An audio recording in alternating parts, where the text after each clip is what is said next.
أعوذ بالله من الشيطان الرجيم ورتل القرآن ترتيلا. Kita akan lanjutkan ke Adabul Mufrad. Adabul Mufrad kita udah masuk ke bab 5 ya, bab 15 yaitu siksa karena durhaka terhadap orang tua. Nah, kita berdoa sebelumnya. Rabbighfirli wali walidayya warhamhuma kama rabbayani shaghira. Semoga Allah jaga kita ya. Allah lindungi kita dari hal-hal demikian, yaitu durhaka kepada orang tua. Durhaka kepada orang tua. Salah satu bentuk kedurhakaan kepada orang tua yaitu yang biasanya nggak paham wasiat. Ketika orang tua sebelum meninggal wasiat, kita nggak melaksanakannya. Kalau wasiat itu berkenaan dengan syariat, kita nggak laksanain, kita sedang durhaka. Ya, karena pesan ya kan, gitu. Nah, adapun di sini kita baca hadisnya. Bismillahirrahmanirrahim. Haddatsana Abdullah bin Yazid, qala haddatsana Uyainah bin Abdurrahman an abihi an Abi Bakratin ani Nabi sallallahu alaihi wasallam qala ma min zambi ajdaru an yu'ajjala li sahibihi al-uqubatu ma'a ma yuddakharu lahu minal baghi wa qati'atil rahim. Jalurnya dari Abdullah bin Yazid, terus menceritakan kepada kami ke Uyainah bin Abdurrahman, lalu ke bapaknya Abu Bakrah. Terus matannya begini dari Nabi Shallallahu Alaihi Wasallam. Matan itu lafaz ya, teks hadis gitu matan itu ya. Tidak ada dosa yang paling pantas. Ma min dhahabin ajdar. Tidak ada dosa yang paling pantas an yu'ajjilu li sahibihi. Ya, dipercepat siksaannya atas pelakunya. Nah, langsung nih dosanya. Jadi langsung dibales. Di dunia nih ya, belum mati lu dibales nih. Li sahibi uqubati ma'ama yudabbiru lahu. Yudakharu lahu ya. Dari siksaannya ditunda daripada berlaku aniaya dan memutuskan hubungan kerabat. Ya. Aniaya dan berlaku aniaya dan memutuskan hubungan kerabat. Minal baghi wa qati'atil rahim. Wa qati'atil rahim ya. Qati' itu terputus ya. Jadi ada orang yang gue maafin. Enggak, pokoknya enggak bisa gue maafin. Wow, udah kayak seumur hidup gak bakal gue maafin. Tuh namanya hubungin memutuskan. Iya, memutuskan hubungan tuh. Apalagi iya langsung. Terus berlaku aniaya. Wah. Dia misalkan cuman nyuri handphone, udah kita bakar hidup-hidup. Tapi kalau misalkan kagak po, iya. Kalau misalkan orang tua Kon aniaya itu. Dia kan harusnya kan ganti handphone nih balasannya. Dia nyuri handphone harus ganti handphone. Loh kan dia dibakar hidup-hidup. Dia kecuali dia membunuh ya. Nah, kalau membunuh nanti ditangkap diserahkan ke pemerintah. Karena hukum membunuh nih adanya di tangan pemerintah, bukan perorangan. Kalau kita kan wow deh. Kalau hukum Islam, tapi kalau nyolong kan potong tangannya. Itu ada di hukum pemerintah. Kodi yang mutusin hakim. Yang mutusin hakim bukan perorangan. Udah potong aja tangannya. Jempolnya gitu, nggak boleh. Orang tua anaknya murtad, lu udah gua nganggap anak tuh gimana? Nah, itu udah otomatis. Dia otomatis bukan itu ya, bukan memutuskan hubungan kerabat itu namanya. Tapi otomatis hal-hal yang berkaitan syariat terputus. Misalkan waris, itu nggak dapet tuh. Terus wali nikah, kan syariat tuh. Karena dia putus hubungan tali keagamaannya, maka syariatnya pun terputus. Misalnya dia harusnya jadi wali nikahnya, perempuannya. Karena bapaknya murtad, ya nggak bisa. Dia harus cari wali selain bapaknya. Gitu, ngerti gak? Hal-hal yang berhubungan dengan syariat, yang membutuhkan bantuan ayahnya, atau kerabatnya, maka nggak bisa. Kalau anaknya perempuan, udah masuk Islam, bapaknya masih non-muslim, itu gimana? Wali atau bapaknya? Walinya ya saudaranya, atau wali hakim boleh. Oh, jadi jangan bapaknya. Iya, ya kagak sah lah kan bapaknya masih itu. Yang saya tahu gitu. Karena kan syaratnya syaratnya berkenaan dengan segala macam syariat, ya itulah balik muslim. Udah nggak bisa. Yang Kalau saya yang tahu tadi kalau begitu. misalkan karena anaknya murtad, udah bawa jadi anak sana, itu Iya, iya. sebenarnya orang tuanya benar begitu. Yang Iya, benar Fit. begitu. Yang benar sebenarnya begitu. Tapi dalam itu biasanya yang begitu yang berlaku itu orang-orang di luar kita. Maksudnya gimana gitu? Iya, biasanya kalau kalau orang orang mualaf biasanya nggak diakuin nama itunya. Tapi kalau orang muslim dia murtad masih tetap didakwahin terus. Masih tetap bermuamalah, berbuat baik Ya, terhadapnya. tapi secara tanggung jawab di akhirat gimana? Ya, terlepas, kita berlepas dari itu. Gitu.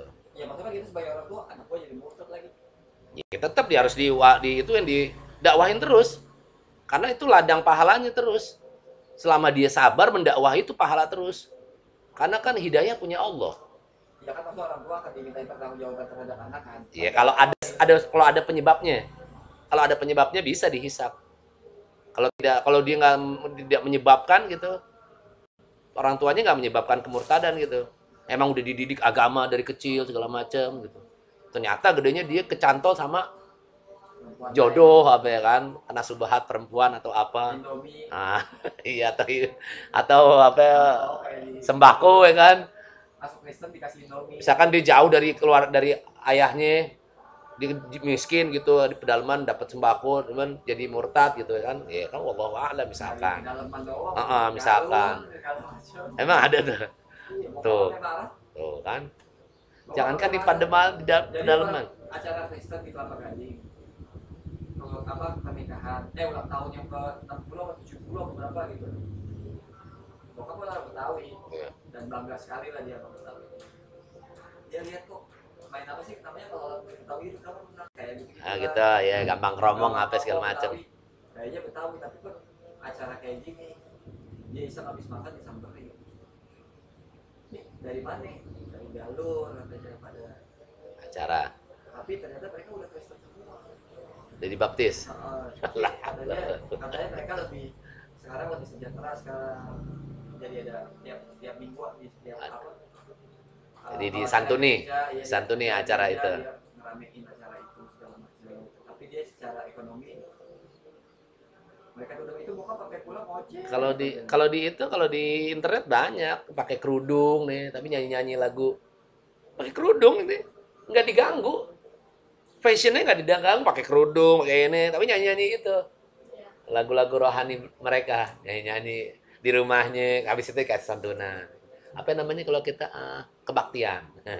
Dapur rumahnya kebaktian. Nah, iya makanya. Tapi saksi bahasan kita nggak ke situ ya. Saksi bahasan kita itu adalah siksa karena durhaka terhadap orang tua. Maksudnya kita berlaku aniaya ya. Itu langsung tuh dipercepat siksanya dan atas pelakunya dan siksanya yang ditunda dan siksaannya yang ditunda daripada berlaku aniaya. Nggak ada ditunda-tunda lagi. Langsung. Bread. Aniaya dan tadi apa? Memutuskan hubungan kerabat. Tapi silaturahim. Makanya salah satu sunnah kita saling berkunjung tuh begitu. Apalagi ada lagi sunnah yang lebih ajib lagi. Setiap kita berkunjung ada sunnah. Setiap kita berkunjung ke tempat saudara, kata Rasulullah, perbaguskanlah pakaian dan kendaraanmu. Kudanya dibersihin, bajunya diwangiin, gitu. Kalau mau silaturahmi ke rumah saudara, kalau bahasa kita, lu mau ke rumah si Ano si sawan, gitu. Kalau bahasa kita, itu sunnah itu, sunnah itu. Kalau bahasa kita cuci mobil dulu deh, cuci motor, itu tuh yang susah tuh. Udah gampang udah.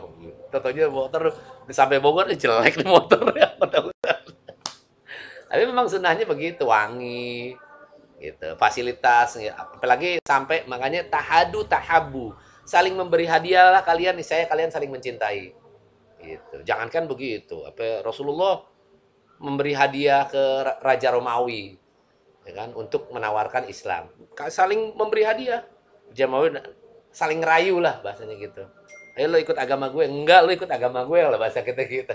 Nih gue kasih hadiah, dia kasih hadiah juga gitu. Kan begitu. Rata-rata begitu. Salah satu tips dakwah itu. Tahadu tahabu. Kalau orang, apalagi orang bodoh lah, ujuk-ujuk langsung ditembak-tembakin, ngamuk. Ya kan? Orang nggak tahu, pemahamannya beda, pengetahuannya beda, ujuk-ujuk langsung, wah lo, tembak kabur. Makanya salah satunya gitu metodenya. Itu metode sunnah tuh. Tahadu tahabu. Saling memberi hadiahlah kalian, maka kalian akan saling mencintai. Gitu. Apalagi sama kerabat. Itu sodakoh paling ajib itu sama kerabat. Sodakoh sono sini, saudaranya banyak yang miskin. La haula wala quwata. Kan banyak begitu. Tenar ya kan. Di kampung ini, saudaranya di kampung susah hidupnya. Dia mah tenar di kota ya kan. Jangan sampai kayak begitu. Ya. Karena khawatirnya kita masuk ke sini nih, memutuskan hubungan kerabat. Ya. Karena kalau bahasa kita kerabat atau saudara itu diutamain. Gitu. Makanya kan salah satu mustahik zakat itu wadil kurba dan kaum kerabat yang terdekat. Gitu. Kalau kita mau keluarin zakat, boleh cari dulu nih, ada yang miskin kan nih saudara-saudara kita nih. Saudara paling dekat dari kakak kayak, dari paman kayak, dari kakek kayak. Oh, ada yang lebih susah nih, udah coba. Kalau memang terjangkau langsung kalau enggak transfer bantuan nih sodakoh gitu. Cuma saudaranya nggak ikhtiar tawakal, maunya disantunin dulu nggak? Makanya santuninnya itu bukan santunin. Nah ini nih, nanti kita masuk ke bab sebaik-baik sodakoh itu yang bermanfaat. Misalkan apa ya, kita kasih jalan dia buka warung. Misalkan kita kasih jalan dia untuk bermuamalah, berdagang, biar dia nggak begitu terus. Itu sebaik-baiknya. Kalau kita sama kayak kita ngasih pengemis nih udah di jalanan tiap hari, kita tahu tuh pengemis, kita kasih aja terus begitu. Gitu. Harusnya kita kasih ilmu berdagang, kasih ilmu ngaji, supaya nanti girohnya afafnya tuh, kemuliaannya tuh timbul. Wah, gue ternyata hina begini kan, selama ini kan ini profesi lumayan ya, penghasilannya gue nggak capek-capek, cuma nalain tangan, begitu mindsetnya. Padahal dia sedang menghinakan diri. Nanti bagaimana hukumannya di akhirat kalau menghinakan diri? Di Riyadhus Shalihin itu orang-orang yang suka minta-minta. Kalau Ustadz mah lebih parah lagi. Oh, traktir dong, ini dong, itu dong. Itu di akhirat itu nggak punya daging mukanya. Ini daunnya tulang semua, nggak ada daging. Serem amat. Yang minta-minta. Makanya kemuliaan itu luar biasa, afaf itu. Berarti secara kasarnya kalau kita traktir dong itu sebenarnya udah Lagi minta, itu kita lagi minta-minta sama dia. Wah, kalau Ustaz Ustaz kita kan minta ya minta ya. Kalau kayak gitu kita lagi menghinakan diri itu. Misalnya ada orang nih jalan-jalan, jangan lupa ya, oleh-oleh. Lah ente bukan doain, sunnahnya tuh orang pergi jalan-jalan kita doain, semoga Allah bisa jaga ente, bisa selamat lagi pulang. ya amanillah. Ya fi amanillah, semoga Allah jaga ente. Semoga dalam keamanan Allah jaga ente terus sampai ente bisa pulang lagi. Emang kagak. Jangan lupa ya, jumroh nih, ininya pula apa oleh-olehnya, ya Allah diberatin sama begitu. Akhirnya nggak punya diutang-utangin. Karena pengen famous ya kan. Kan begitu. Harusnya nggak begitu. Nah, kita kebiasaan itu, kebiasaan begaul asik ya. Instagram yang orang-orang ada mau bayar aja makan rebutan baik. Iyalah. Baru makan langsung tarik-tarikan gua aja. Gua. Apa kan dia manjat? Nih para Nggak mau dia dibayarin makanannya kalau nggak bisa mau. yang bayar. Iya, jadi berebutan sodako. Dia mindsetnya begitu. Apalagi kalau Ramadan, nih mahasiswa yang di sono ya, yang di Saudi, yang di Mekah, Madinah itu udah ada jadwalnya. Ente buka puasa sahur di mana? Kalau ente udah dipantengin di satu rumah, ente nggak datang, dianterin makanannya. Kemana ane tungguin? Iya, ini kemana ente? Dianterin ke asrama. Nih, jatah ente ane tungguin ente. Pokoknya nggak mau sampai mubazir sodakohnya dia. Dia nggak mau sampai gagal sodakohnya di Ramadan itu. Karena luar biasa keutamaannya. Siapa walaupun cuma begitu dia. Ya, walaupun cuma begitu. Sodakoh luar biasa. Iya, sampai Iya, sebegitunya. harus. Iya tuh apa orang sana begitu. Masya Allah kita memang mereka Iya, aku manjat-manjat, pengen ditarik-tarik, nggak enggak bisa ditarik. Pakai ini, pakai ditarik aneh lagi, pakai aneh ditarik. gitu. Ini kalau mau bayar tuh ricuh. Makanya di sana itu ada beberapa supermarket yang menerapkan itu. Jadi ada khusus gratisan. Kalau yang ente nggak punya duit, ente makan ini aja, gitu. Misalnya ada orang udah masuk ke situ, oh ada itunya. Makanya ada beberapa masjid sunnah yang menerapkan itu. Gitu. Masjid yang udah paham sunnah itu dikasih situ apa showcase isinya buah, kanan, apa. Kalau orang datang situ, jadi nggak ada yang tahu siapa yang naruh, siapa yang ngambil. Maksudnya nggak ada yang tahu siapa yang naruh gitu. Udah taruh aja. Di situ silakan ditaruh sodakohnya dan silakan dinikmati gitu. Yang datang udah ambil, oh ada buah nih, showcase ambil. Gitu. Oh, ada minum air dingin nih. Jadi di showcase itu selalu ada beberapa masjid yang terapin sunnah ya, gitu. Ini pernah gitu masjid masjid enak nyaman deh, nyaman wangi, adem. Udah mampir, Pak silakan Pak. Iya ada showcase ya makan buah dulu kita. Kalau orang-orang jauh nih musafir kan biasanya kan capek ya kan, ada minuman dinginnya. Masya Allah luar biasa. Ada masjid yang udah nerapin begitu. Ya, semoga kita bisa mengikuti jalan-jalan sunnah yang Rasulullah ajarin ya. Salah satunya bersedekah. Terus kita terhindar dari perkara yang sedang kita bahas yaitu durhaka terhadap orang tua. Amin ya rabbal alamin. Mari kita akhiri dengan kafaratul majlis. Subhanakallahumma wa bihamdika asyhadu an la ilaha illa anta astaghfiruka wa atubu ilaik. Hadanallahu wa iyyakum ajmain. Wal afu minkum. Assalamualaikum warahmatullahi wabarakatuh.